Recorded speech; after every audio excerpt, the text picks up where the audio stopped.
개로 기록이 되어 있습니다. 우리가 쉽게 표현해 보면 농부가 봄이 뒤에 전답에 씨를 뿌려 이 가을에 추수를 거두게 됩니다.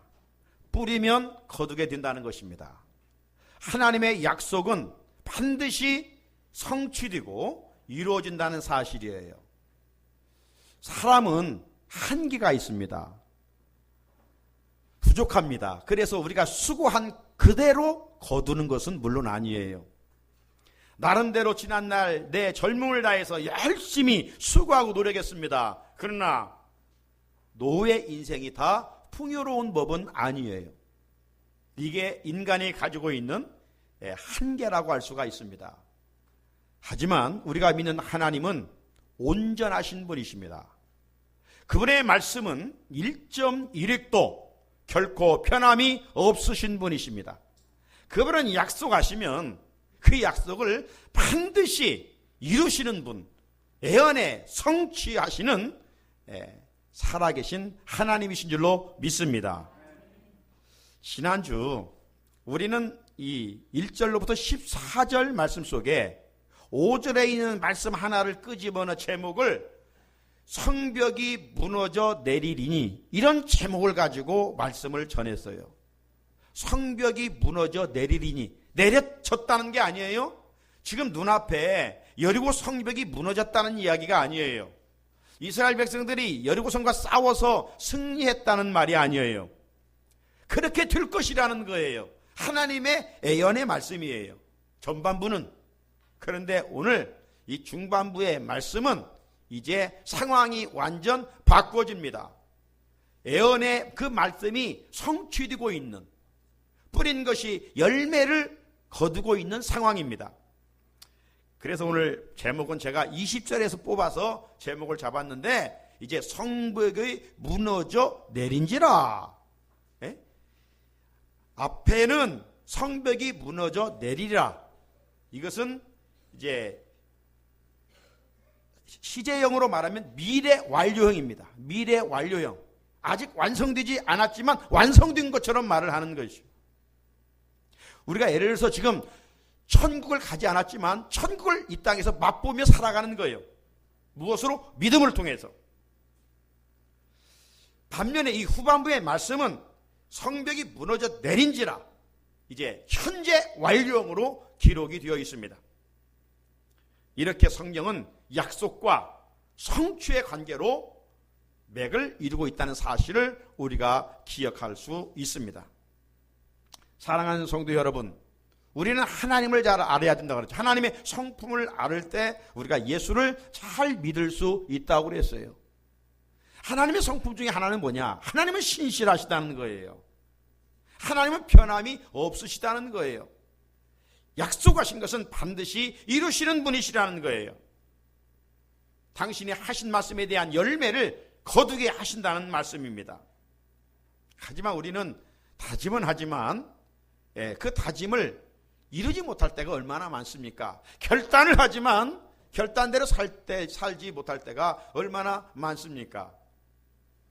우리가 말은 자신 있게 하지만 그 말에 부두수표를 낼 때가 얼마나 많느냐 이 말이죠.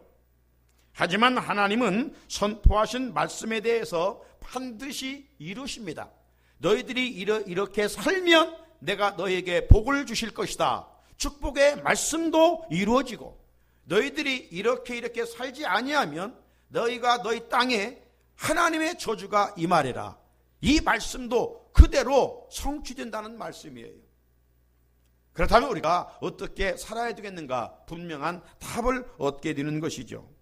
열매 맺는 이 가을 계절에 하나님께서 명령하신 말씀에 순종하는 자에게 주시는 하나님의 풍성한 복이 오늘도 예배 참석한 우리 모두에게 임할 수 있기를 주님의 이름으로 축복합니다. 자, 그렇다면 어떻게 해서 그 강한 여리고성이 무너졌습니까? 저들이 어떤 전투력을, 군사력을 보강을 해가지고 싸워서 여리고성을 무너뜨렸습니까? 그것이 아니잖아요. 어떻게 승리했는가? 이것이 오늘 우리에게 본문을 통해서 주시는 하나님의 음성입니다. 다른 말로 표현하면 이 시대 우리가 영적 싸움의 현장에서 어떻게 해야 승리할 수가 있고 어떻게 해야 하나님이 주시는 은혜와 복을 누려갈 수 있을까? 여기에 대한 말씀이 오늘 본문의 말씀입니다. 어떻게 승리했습니까? 첫째는 끝까지 순종했기 때문입니다. 따라합시다. 끝까지 순종하자. 우리가 지난 전반부에 살펴본 내용이 뭡니까? 하나님께서 여호수아에게 어떤 명령을 하셨어요? 여호수아야, 이 백성들로 하여금 이 여리고성을 6일 동안 하루에 한 바퀴씩 돌아라. 지금 전쟁을 앞두고 있는 거예요. 그런데 하나님께서 하신 명령은 이해할 수 없는 명령이라고 그랬어요. 우리 이성과 충돌되는 말씀이라고 그랬어요. 전쟁을 앞두고 적진을 돌으라는 것은 잘못하면 죽을 수가 있거든요. 그런데 여호수아가 하나님의 말씀대로 그 백성들과 더불어서 6일 동안 한 바퀴씩 여리고성을 돌았어요. 하지만 한 명도 죽지를 않았습니다. 이제 7일째가 됐어요. 하나님께 7일째는 어떻게 하라고 그랬습니까? 한 바퀴를 도는 것이 아니라 7바퀴를 돌으라고 했어요. 7바퀴를. 자, 그때 이스라엘 백성들이 어떻게 반응했는가? 오늘 본문 이제 15절부터 시작이 되고 있습니다. 15절 같이 한번 읽어볼까요? 시작. 일곱째 날 새벽에 그들이 일찍이 일어나서 전과 같은 방식으로 그 성을 7번 도니 그 성을 7번 돌기는 그날 뿐이었더라. 아멘.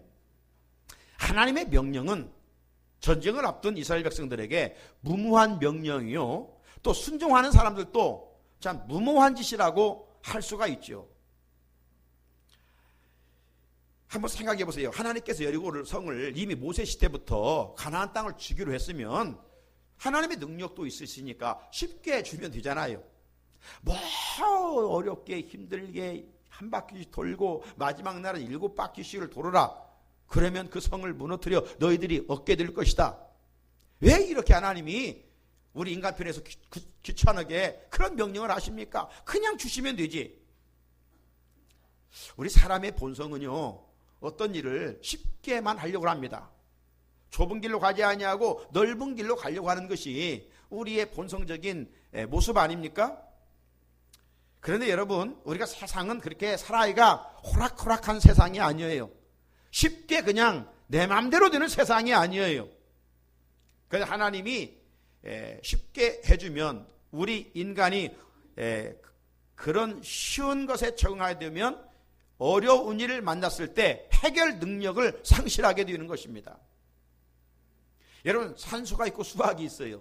산수의 개념을 풀면서 점점점 실력을 쌓아갈 때 어려운 수학도 풀어낼 수가 있는 것입니다. 산수라고 하는 그 기초 실력이 없이 하루아침에 그 어려운 문제를 어떻게 풀 수 있겠어요? 뿐만 아닙니다. 어려운 일을 만나면 이제 쉽게 원망하게 되고 불평이 먼저 쏟아지게 됩니다. 그렇게 사람은 어려움도 겪어보아야 되고 힘든 상황도 경험해 봐야 되고 눈물을 흘리는 빵도 먹어봐야 돼요.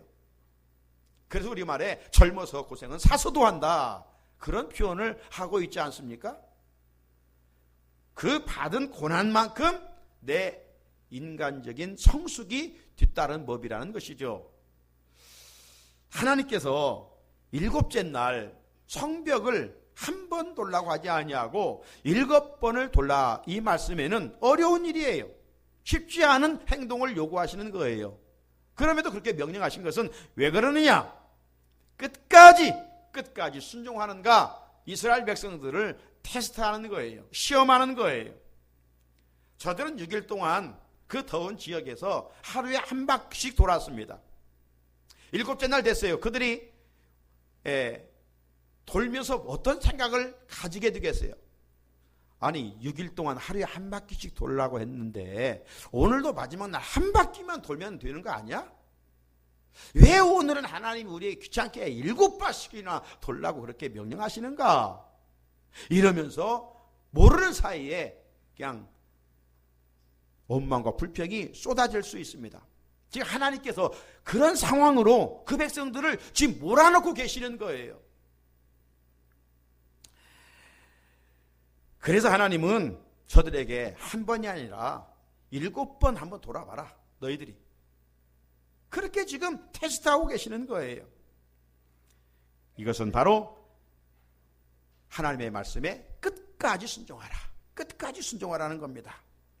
그렇다면 하나님은 왜 우리들에게 힘들도록 7번씩 끝까지 그렇게 순종하도록 명령하시는 것일까?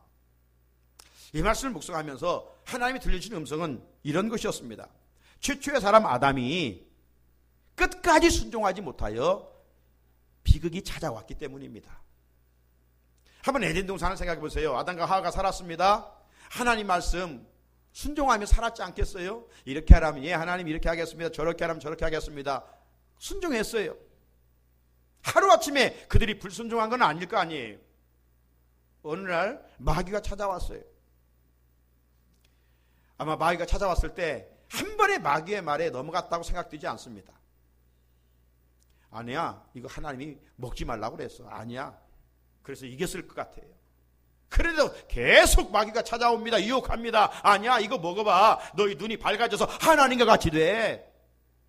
계속해서 유혹할 때 그때 끝까지 하나님의 말씀을 지켰어야 되는데 그만 하나님의 말씀을 저버리고 마귀의 말에 넘어가 버린 것이죠. 여기서부터 인간에게 저주와 심판과 죽음의 비극이 찾아온 것 아닙니까? 그래서 하나님은 택한 백성들로 하여금 그 어떤 상황 속에서도 우리가 하나님 말씀 앞에 끝까지 순종하기를 원하고 계시는 것입니다. 열왕기하 5장에 보게 되면 이 아람 왕 밑에 이 나아만이라는 장군이 있었어요. 이 나아만은 이 왕으로부터 총애를 입은 사람입니다. 인정받은 사람이에요. 열왕기하 5장 1절을 보면 그의 주인 앞에서 크고 존귀한 자라고 그렇게 말씀하고 있어요. 아마 나라가 위기에 있어 건전했던 어떤 혁혁한 공을 세웠던 장군인 것 같아요. 그런데 불행하게도 그렇게 왕으로부터 총애를 입었지만 그 몸에 한센병, 나병, 즉 문둥병이 걸려 있었어요. 명예와 권력은 가지고 있었지만 출세했지만 그 몸이 하나님의 천벌이라고 하는 그런 문둥병에 걸려 있었습니다. 얼마나 하루가 힘들었겠습니까? 그러던 어느 날 그 아람이 이스라엘과 싸워서 포로로 잡혀온 중에 게지바의 하나가 있었습니다. 그 게지바의 하나가 이 나아만 장군의 아내를 가정에서 섬기고 있었어요. 근데 이제 보니까 주인이 너무 힘들거든요. 그때 자기가 섬기는 나아만 장군 아내에게 이렇게 말합니다. 우리 주인이 사마리아에 계신 선지자 앞에 계셨으면 좋겠습니다. 그 선지자가 분명 주인의 병을 고쳐주실 것입니다. 그렇게 이야기를 해요. 여러분, 물에 빠지면 지푸라기도 잡고 싶다는 말이 있잖아요. 내가 어떤 질병에 걸려 있어 누가 이거 좋다 하더라면 귀가 번쩍 열려서 그 말을 듣잖아요. 그래? 그래서 이 나아만 아내가 나아만에게 자기 남편에게 말합니다. 우리 집 계집종이 말하는데 자기 나라 이스라엘 가면 하나님의 선지자가 있는데 당신 거기 가면 고쳐준다고 하는데 한번 왕에게 허락받아서 한번 가보시지요. 처음엔 아마 남자 자존심도 있고 그래서 무슨 그 계집종이 무슨 쓸데없는 이야기 하느냐고 그렇게 아마 판단했을지도 모르겠어요. 그러나 그도 하루하루 사는 것이 지옥인지라 마음을 가다듬고 왕에게 나아갑니다. 왕이시여, 이런 일이 있습니다. 좀 다녀오겠습니다. 그 총애를 입는 장군인데 왕이 거절하겠습니까? 그래? 그럼 내가 이스라엘 왕에게 편지를 쓰마. 그래서 아람 왕이 편지를 써서 이스라엘 왕에게 먼저 보냅니다. 내 수하에 좋은 장군 나하만이 있는데 한센병이 걸려있다. 듣자 하니 너희 나라에 병을 고칠 수 있다는 사람이 있다는데 병을 좀 고쳐달라. 그래서 이 편지야 이스라엘 왕이 받아봤어요. 받아보고 이스라엘 왕이 놀라는 겁니다. 아니, 나에게 어떤 능력이 있다고 이렇게 고쳐달라고 하는가. 무슨 하나님이 내린 형벌을 어떤 인간이 고칠 수 있단 말이야. 이런 계기를 통해서 우리나라를 다시 공격해 오려는 그런 아주 나쁜 마음이 있구나. 이렇게 이제 판단을 하게 됩니다. 그때 그 소식을 듣게 된 이 엘리사가 엘리사가 이스라엘 왕에게 사람을 보내, 저 아람에서 나아만이 오거든 나에게 보내십시오. 왕이여, 큰 신 걱정하지 말고 나에게 보내십시오. 그렇게 이야기를 해요. 열왕기하 5장 9절을 보면 나아만이 말들과 병거들을 거느리고 이르러 엘리사의 집 문 앞에 서게 됐습니다. 엘리사의 집 문 앞에 서게 됐을 때 이 엘리사가 그 수하에 사람을 보내 나아만에게 그렇게 말합니다. 우리가 잘 아는 대로 요단강에 가서 그 몸을 7번 씻으라. 그리하면 나을 것이다. 이 나아만은 그래도 아람 왕의 나라에 두 번째 가는 높은 권세자입니다. 그렇다면 최소한 아무리 자기가 병을 고쳐준다 할지라도 사람 시켜서 그렇게 나를 천대해? 최소한 나에게 의를 갖추고 와서 인사를 하고 그래 안내를 해야지. 이거 기분이 상당히 나쁘네. 나아만이 이렇게 판단하고 야 우리 본국으로 돌아가자. 그렇게 명령을 내렸어요. 너무 기분이 상한 거예요. 자존심이 있었기 때문이죠. 그때였습니다. 옆에 있던 신하들이 뭐라고 이야기합니까? 장군님 지금 병 고치러 오지 않았습니까? 더 심한 어려운 일을 시켜도 순종해서 병을 고치고 가셔야지 왜 지금 자존심 세웁니까? 자존심 세울 때입니까? 그 내용이 13절에 있는데 내 아버지여 선지자가 당신의 큰 일을 행하라 말하였다면 행하지 아니하였으리까? 하물며 당신에게 이르기를 씻어 깨끗하게 하라 함이니까. 생각해 보세요. 어려운 걸 시켜도 해야 되는데 지금 너무 쉬운 걸 시키지 않았습니까? 왜 그런데 그걸 행하지 않고 나라로 돌아가려고 하십니까? 장군님. 여러분, 그래서 우리가 일생 살아가는 동안 내 옆에 긍정적인 사람이 있느냐 부정적인 사람이 있느냐 이건 너무나도 중요한 거예요. 네? 내가 어떤 위기에 처했을 때 같이 걱정 근심하고 땅끝 치는 가슴만 치는 사람이 있는가? 아니면 나를 위로와 격려하고 염려마요 우리 함께 기도합시다. 하나님이 도와주실 것입니다. 이런 사람이 내 옆에 있느냐 이 말이에요. 우리 성산의 성도들은 어려움을 처한 자에게 위로를 주고 격려를 주고 소망을 주고 함께 기도해 줄 수 있는 믿음의 사람들이 되기를 주님의 이름으로 축복합니다. 그래서 이제 자존심을 꺾고 나아만이 요단강에 갔어요. 요단강에 가서 한 번, 두 번, 세 번, 네 번, 5번 몸이 전혀 나은 기미가 없어요. 그리고 마지막 7번까지 엘리사 하나님의 선지자의 말대로 들어갔다 나왔더니 어떻게 됐다고요? 자, 열왕기 하 5장 14절을 같이 읽어봅니다. 7번 끝까지 순종했을 때 어떤 일이 일어나 시작. 나아만이 이에 내려가서 하나님의 사람의 말대로 요단강에 7번 몸을 잠그니 그의 살이 어린 아이와 살같이 회복되어 깨끗하게 되었더라. 아멘. 이것이 바로 끝까지 순종하는 자에게 주시는 하나님의 은혜예요. 끝까지 순종하는 자에게. 사랑하는 우리 성산의 성도 여러분, 하나님의 말씀을 우리가 남보다 좀 더 잘 지킨다고 의시될 이유 하나도 없어요. 우리가 지키면 얼마나 지키겠어요. 남과 비교해서 내 신앙의 우월성을 주장하면 그건 교만한 겁니다. 우리는 항상 하나님과 관계에서 비춰보면 나는 아무리 할지라도 부족한 존재 아닙니까? 여러분, 우리가 신앙생활도 그런 의미에서 때로는 좀 뜨겁지 못할지라도 끝까지 해야 되는 거예요. 예? 동시에 말씀의 순종도 끝까지 순종하라는 것입니다. 하나님은 우리에게 이것을 원하고 계셔요. 지금 혹 이 말씀을 들으면서 내 안에 지금 어떤 부분은 이제까지 내가 순종하지 못한 부분이 있다라고 성령께서 지금 지적하고 계십니까? 너는 다른 건 잘하는데 이것은 끝까지 해야 되는데 하지 못하고 있어. 이것 지금 성령께서 우리 가운데 말씀하시는 것을 들을 수 있어야 돼요. 어떤 말씀을 들으면서 지키다 보면 어렵고 힘들고 손해볼 것 같으니까 불순종하는 부분이 있습니까? 그 부분까지 순종하라는 게 그 부분까지. 오늘 말씀을 들으면서 이런 부분들을 회개하고 주님의 은혜로 끝까지 순종할 수 있기를 주님의 이름으로 축복합니다. 그러면 여러분의 앞길에 여리고성이 무너지는 거예요. 두 번째는 믿음으로 외쳤기 때문입니다. 따라합시다. 믿음으로 외치자. 이게 바로 강한 여리고성 성벽이 무너진 두 번째 이유입니다. 16절입니다. 16절 같이 읽어보겠습니다. 시작. 일곱 번째 제사장들이 나팔을 불 때에 여호수아가 백성에게 이르되 외치라. 여호와께서 너희에게 이 성을 주셨느니라. 아멘. 승리의 말씀으로 하나님께서 여호수아에게 먼저 제사장들로 하여금 나팔을 불라. 지난 시간에도 그런 예언의 말씀을 주셨지요. 그때 나팔 소리가 크게 들릴 때 백성들이 성을 돌면서 외치라고 그랬어요. 외치라. 뭘 외치라? 하나님께서 이 성을 주셨느니라.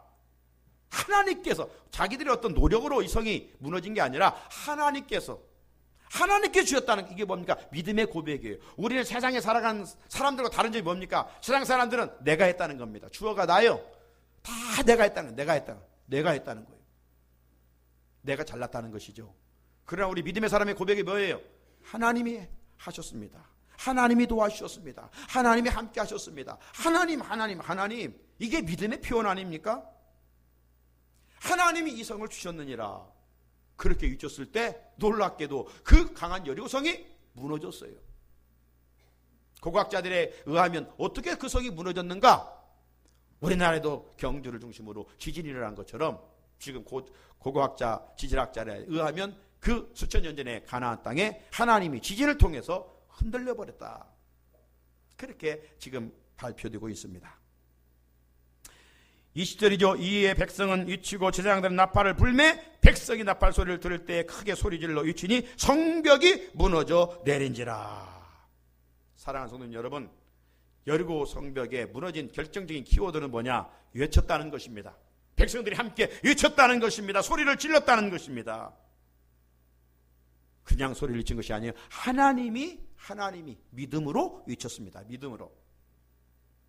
우리에게 주신 교훈이 뭐예요? 믿음으로 우리가 기도하라고 하잖아요.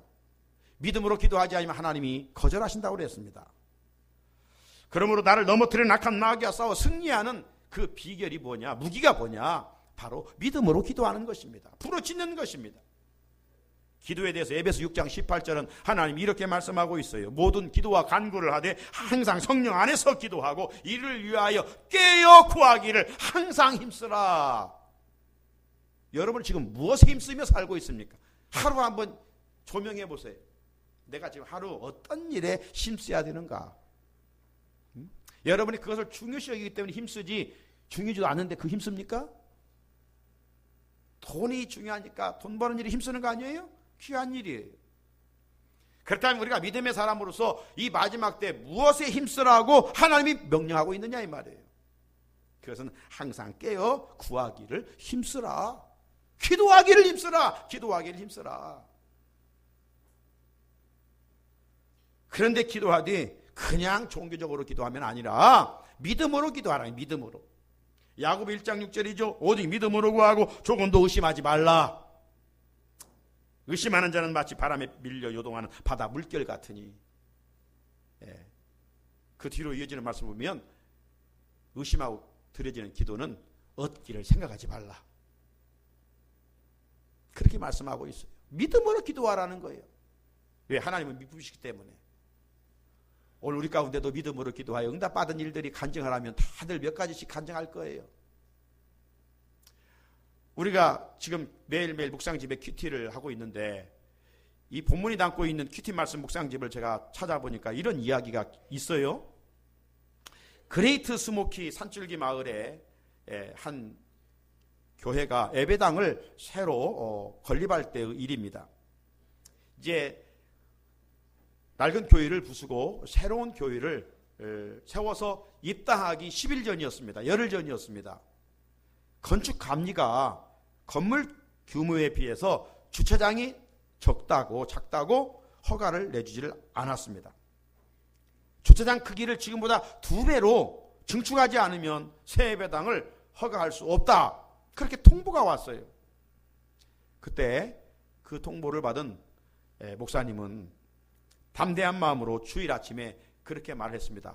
산을 옮길 수 있는 믿음 있는 사람들은 내일 저녁부터 기도회에 참석하십시오.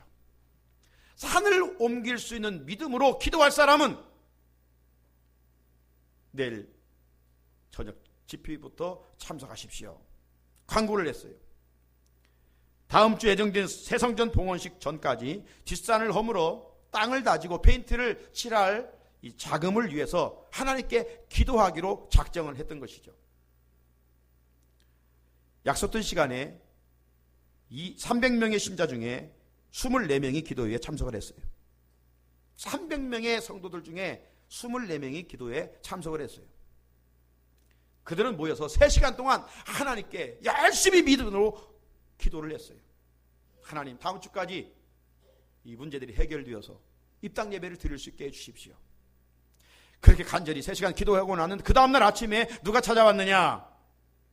옆마을의 건설 현장 소장이 목사님을 찾아왔어요. 가서 와가지고 이렇게 얘기하는 거예요.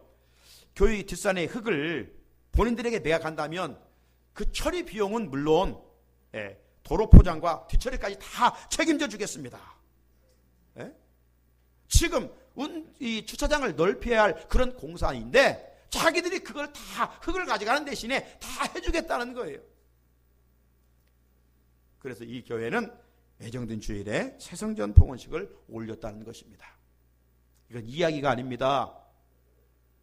이것은 믿음으로 드려진 기도에 대한 하나님의 응답입니다. 믿음으로 드려진 기도에 대한 하나님의 살아계심의 증거입니다. 사랑하는 성도 여러분, 하나님은 지금도 살아 역사하시는 줄로 믿습니다. 우리 가운데 지금 믿음 없는 사람, 오늘 믿음 없다면 들과 산으로 다 이 좋은 날 놀러가고 말죠. 믿음 있으니까 성전에 올라온 거 아니에요? 그런데 문제는 뭐냐? 믿음을 활용하지를 않는다는, 활용하지 않는다는 겁니다. 한 달란트처럼 땅에 묻어두는 거예요. 믿음으로 선포하고 믿음으로 기도해야 되는데 기도하지 않고 사장시켜버리고 있어요. 도둑놈이 와서 우리 금반지 은반지 훔쳐갈까 봐 저 농장에 깊이 숨겨두는 것처럼 우리의 믿음을, 최고의 선물인 그 믿음을 사용하지 아니하고 사장을 시키고 있어요. 믿음을 가지고 행동할 때 하나님은 놀랍게 당신의 백성들이 당신의 살아계심을 경험할 수 있도록 역사하십니다. 그러므로 믿음으로 오늘 여리고성을 무너뜨렸던 이스라엘 백성들처럼 믿음으로 위치는 우리 성산의 가족들이 되시기를 주님의 이름으로 축복합니다. 또 하나는 온전히 바치고 헌신했기 때문입니다. 이것이 세 번째 여리고 성벽을 무너뜨린 강력한 무기였어요. 18절을 한번 읽어볼까요? 18절 시작. 너희는 온전히 바치고 그 바치는 것 중에서 어떤 것이든지 취하여 너희가 이스라엘 진영으로 바치는 것이 되게 하여 고통을 당하게 되지 아니하도록 오직 너희는 그 바친 물건에 손대지 말라. 아멘. 하나님은 여리고성을 무너뜨린 후 거기에 있는 것을 손대지 말라. 그것을 구별하여 하나님의 곳간에 갖다 두어라. 그렇게 명령을 했어요. 왜 그 전리품을 나누게 하지 못하고 하나님의 곳간에 갖다 놓으라고 하셨는가? 그것은 가나안을 정복해 가는 가 중에 이 여리고성은 첫 번째 것이었습니다. 첫 것은 항상 하나님의 것으로 구별하라고 하나님이 말씀하셨잖아요.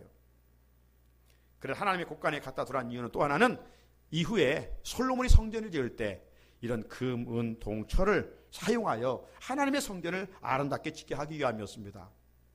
그러나 21절을 보면 그 성 안에 있는 모든 것은 온전히 바치되 남녀노소와 소와 양과 나귀는 칼날로 멸하라. 하나님 인자하신 하나님 아닙니까?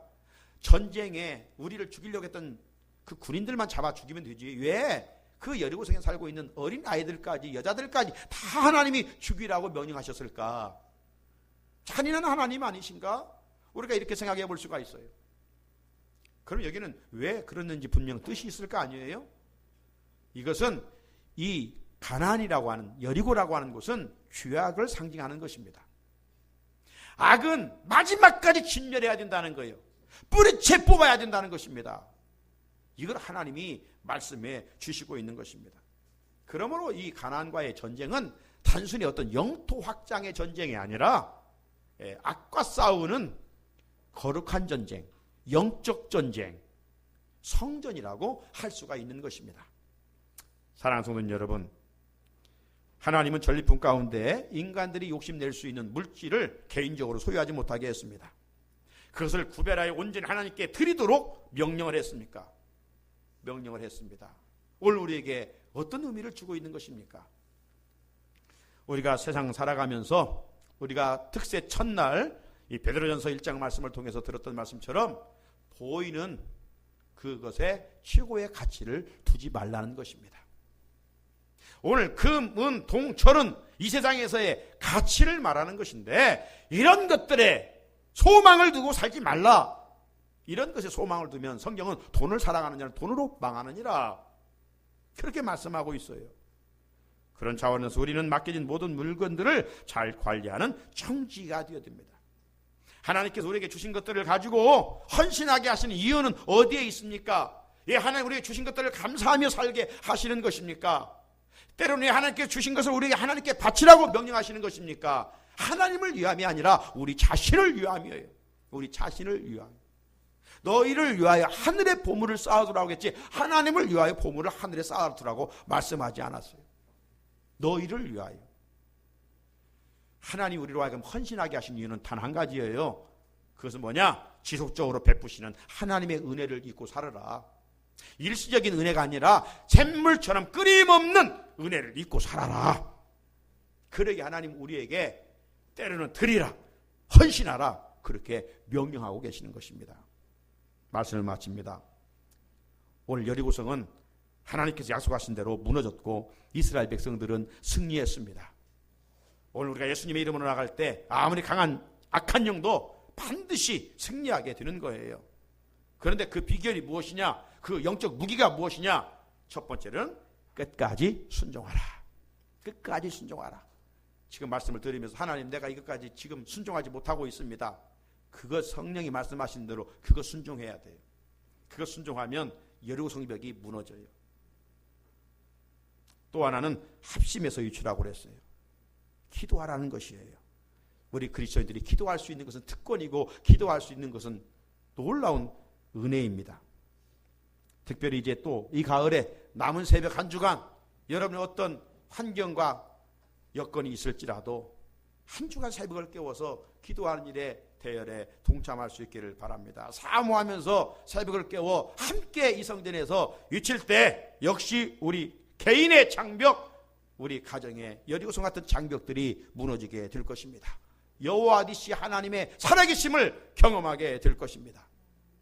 그리고 이미 받은 바 은혜 감사하면서 주어진 것들을 가지고 하나님의 나라를 위하여 귀하게 헌신할 때 하나님께서 함께 하심으로 승리를 경험하게 하실 줄로 믿습니다. 이 은혜가 우리 가운데 있으시기를 주의 이름으로 축복합니다. 같이 주신 말씀 붙들고 기도드리겠습니다.